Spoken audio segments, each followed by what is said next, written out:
Hello, good afternoon, and thank you very, very much for having me on this broadcast. My name is Gideon Sylvester. I used to be the Rabbi of Radlett United Synagogue, and I now have the private privilege of serving as the United Synagogue's rabbi here in Israel. I want to actually congratulate the United Synagogue on this fantastic initiative. It's not a simple thing during lockdown to maintain our communities, and it's a very brilliant idea to have United Synagogue Television to broadcast shiurim. Today's shiur is dedicated in memory of my beloved teacher and friend and inspiration, Rabbi Sachs. We miss him very, very deeply. And my condolences to Lady Elaine, to Joshua, to Dina, and to Gila. If anybody who's watching this sees them, and you're lucky enough to be with them, please do pass on my love and my condolences. My heart is with them. And if anyone wants to know more about my thoughts about my teacher, there'll be an article in Friday's Jewish Chronicle where I reflect on his book Morality, and some more personal reflections in the magazine of the Jerusalem Post this Friday. This week's Parasha, as you know, deals with two things. It deals with the death of Sarah and her burial and the purchase of the cave of Machpelah in Hebron, and it deals with the search for a wife for Yitzhak. And Rabbi Sachs used to point out that those two themes, the purchase of the land of Israel, making sure that we have a safe homeland, a safe place to be, and the continuity that comes with Yitzhak finding a wife and then having children, are really still the two preoccupations of the Jewish people. We're going to turn today to look at the search for the wife of Yitzhak. We're going to do so by taking a peep at this picture, which you can see in front of you. It's a picture by the artist Nicolas Poussin, who lived from 1594 to 1655. I'm sorry, it's not very, very, very clear, but I think we can make out enough. Poussin used to paint big landscapes, and then he moved to painting biblical scenes, religious scenes, the going out of Egypt, great dramas. And towards the end of his life, he moved to painting more intimate scenes. And this is an example of a more intimate scene.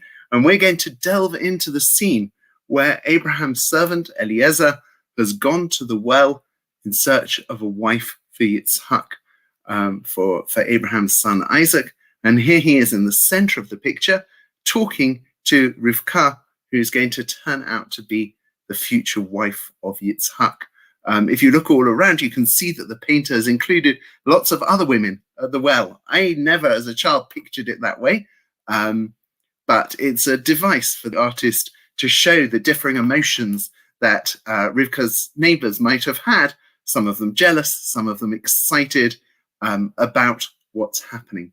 What you also notice when you look at the picture is that Poussin has decided to paint the clothes of each of the characters with rich, beautiful colors. And both Eliezer and Rivka appear in the picture to be dressed in fine clothes. They both look wealthy. They both look impressive. And what I'd like to do in today's shiur is to examine whether that's really true. And in fact, I want to prove that Poussin was wrong. I want to prove that, in fact, perhaps, as the Malbim and Rabbi Hirsch say, they actually both looked much less impressive in their dress than Poussin has painted them. And then we'll turn to Rabbi Sachs to see the significance of that.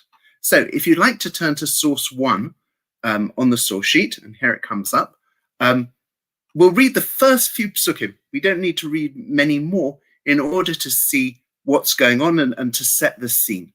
So the Torah tells us, Va'avraham Zaken, Abraham was old, Ba B'yamim, he was coming out in years, V'Hashem berach et Avraham bakol, and God had blessed Abraham with everything. Vayomer Avraham el Avdo, Zaken beito, Hamoshel, B'chol asher, isn't it horrible the way the words have kind of joined together? Simna yadecha tachat yerchi. Abraham turns to his servant and says, please place your hand under my thigh, and I want you to swear an oath that you're not going to take a wife for Isaac from where we are now. You're going to go back to my homeland, and you're going to bring him a wife from there. And then if we turn to verse 10, Yud, you see that it says, Vayikach ha'eved asara gemalim, the servant takes with him 10 camels. Nope, we've gone too high. Okay, if we could come down a little bit, it would help.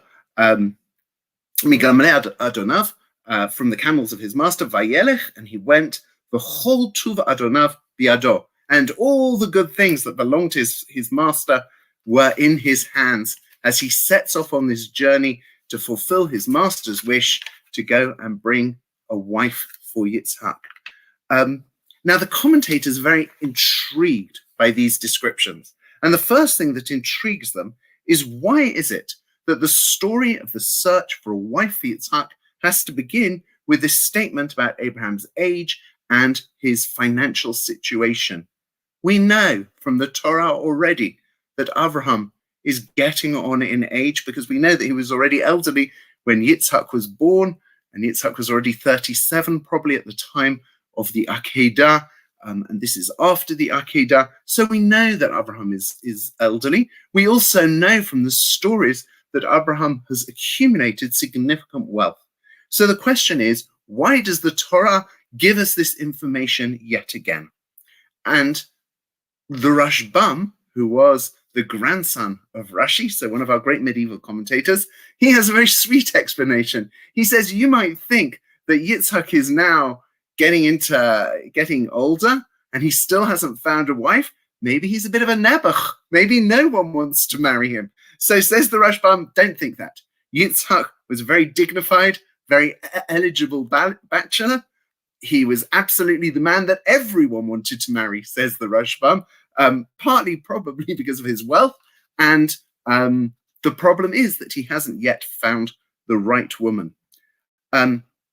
If you turn to the next source, you can see in the Sforno, Rabbi Ovadiah's Sforno, talks also about this issue. He relates to the issue. He asks the question, why it was, here it is, sinister motivations, the Sforno. He asks in the first paragraph why it is that the Torah tells us these things.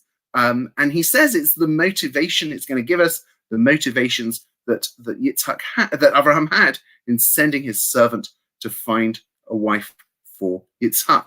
He says, firstly, since he was old, he was concerned lest he die before a match was arranged for his son. And since he was convinced there were no worthy wife for his son in Canaan, he sent Eliezer to another land.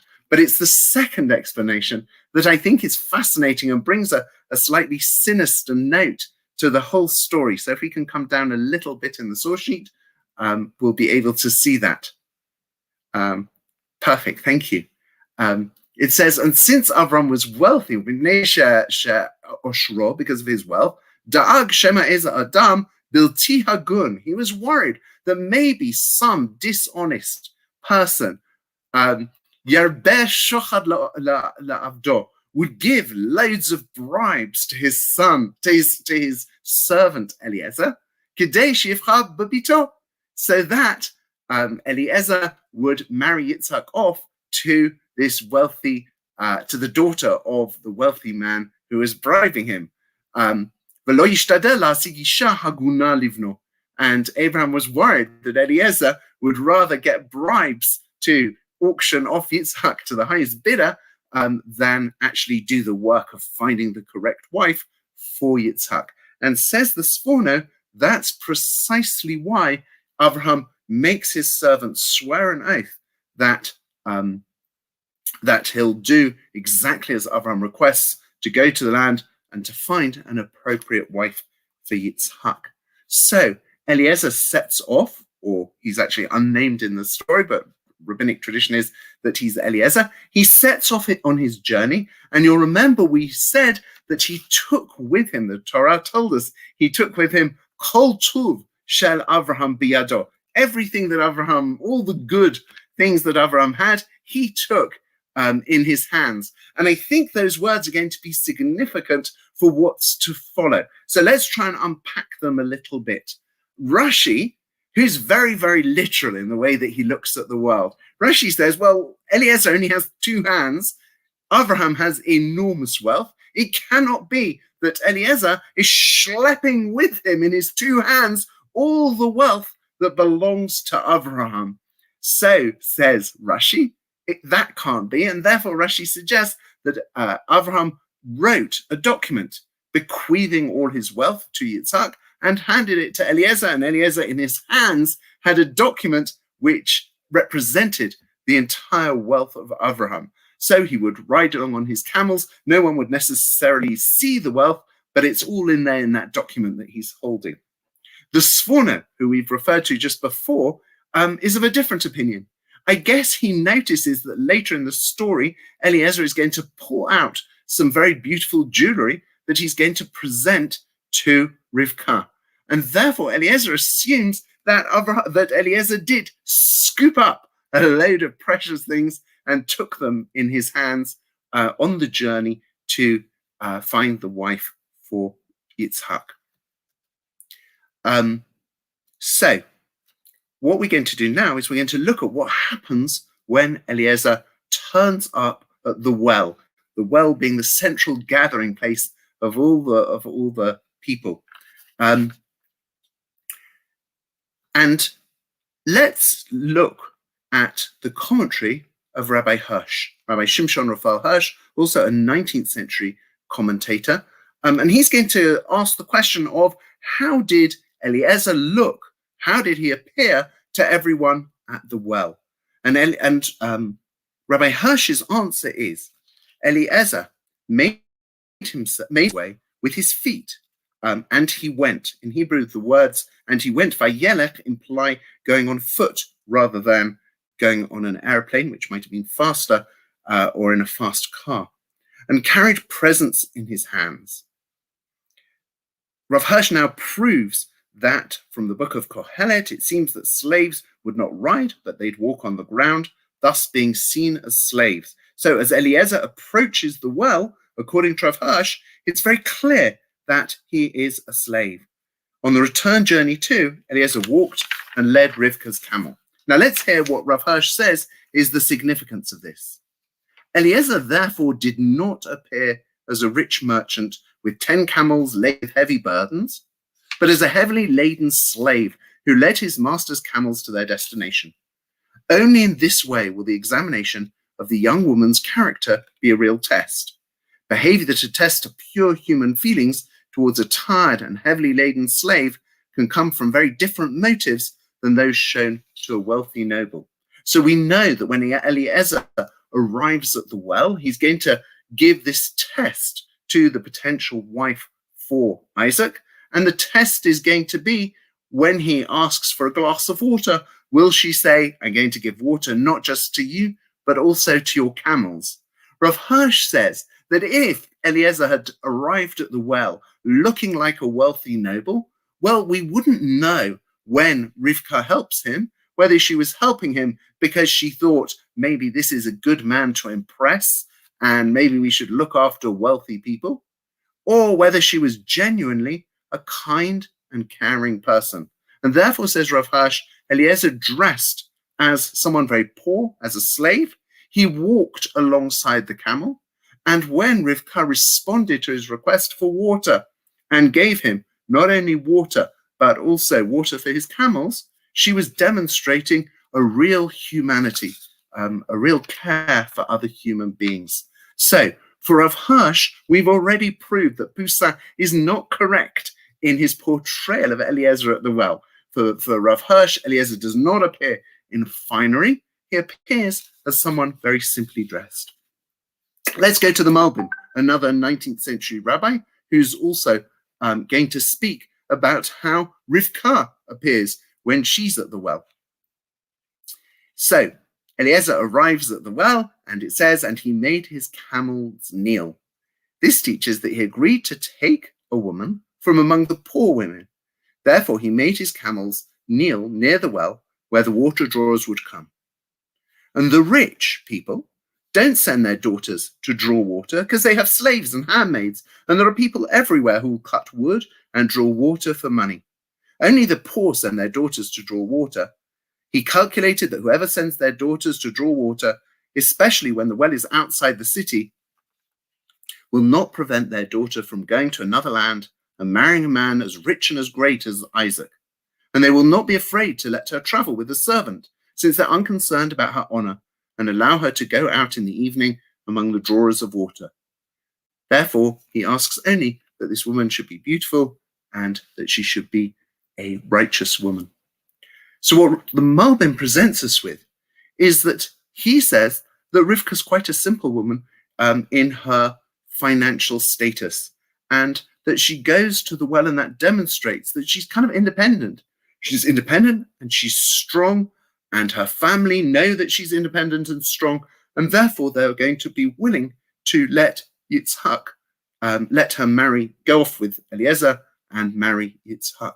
So what we have now from the Malbim is that not only, as Rav Hirsch demonstrated for us, is Eliezer arriving at the well on foot, tired and looking like a servant, but actually that Rivka herself is also not a great wealthy woman, but someone who's schlepping out to the well to bring in water, possibly because the family don't have the money to pay someone else to do this very, very difficult job. And what that means for the rabbis, and what Rabbi Sachs emphasizes, is that the test is a woman who is strong, independent, and willing to follow a servant who is poor and looking like a pauper back to Yitzhak. And that is a sign of the tremendous chesed of Rivka. And this, Rabbi Sachs suggests, is a key to understanding what the Torah is all about. Because, as you know, there are many views about what the Torah and what Sefer Bereshit, the book of Genesis, is really about. Rashi suggests the possibility that it's a book of laws and that the Torah is just about telling us what God's will is. But Rashi rejects that idea because he says it can't be that, because Bereshit begins with the story of the creation of the world, and it has lots of stories about our mothers and our forefathers, and none of those stories contain laws. So Rashi says it's the story of God's creation of the world and God's giving a portion of that world, a very, very tiny portion of that world, to the Jewish people, which is the land of Israel. For Rashi, in the very first Rashi on the book of Genesis, it's all about the land of Israel. The Netziv, who lived in 19th century Eastern Europe, he's buried in Warsaw at the back of the cemetery, says that the book of Genesis is Sefer HaYashar. It's a book about people with integrity. It's about decent people. It's about Abraham, Isaac, Jacob, Sarah, Rachel, Rivka, and Leah, people who set examples to us of what it means to be a decent, straight, good person. And that's his take on what the book of Bereshit is about. But Rabbi Sachs, in one of his commentaries on the book of Bereshit, quotes Rav Simlai in the Gemara. Rav Simlai says, and you can see it in the next source, if we scroll down. Thank you, here it is. It's the Gemara in Sota, Daf Yud Daled Amud Aleph, page 14a, and it says as follows, Darash Rabbi Simlai, Torah Tila, Gemilut Chasadim, V'sofa Gemilut Chasadim. The Torah begins with an act of kindness, and it ends with an act of kindness. Rabbi Simlai says the point is that the Torah begins with God making clothes for Adam and Eve, and it ends with God burying Moshe at the moment of Moshe's death. And what the Gemara seems to be saying, and what Rabbi Sachs emphasizes for us, is that the Torah is a book about chesed. It's a book about loving kindness. It's a book about what loving kindness does to help people. So let's take a look at Rabbi Sachs's definition, which is certainly better than I can do, which is source 6. It comes from his book, To Heal a Fractured World. It's a wonderful book, as are all of his, and highly recommended. Says Rabbi Sachs, what is chesed? It's usually translated as kindness, but it also means love. Not love as an emotion or passion, but love expressed as deed. Chesed is love that is loyalty, and loyalty that is love. It is born in the generosity of faithfulness. the love that means being ever present for the other, in hard times as well as good. Love that goes stronger, not weaker over time. It's love moralized into small gestures of help and understanding, support and friendship. The poetry of everyday life written into the language of simple deeds. Those who know it experience the world differently from those who do not. It is not for them a threatening and dangerous place. It's one where trust is rewarded precisely because it does not seek reward. Chesed is the gift of love that begets love. It's a very, very beautiful definition from Rabbi Sachs. And it's a definition which I think he lived by, because, or rather I know he lived by, and the statement feels autobiographical because Rabbi Sachs was all about the love that begets love.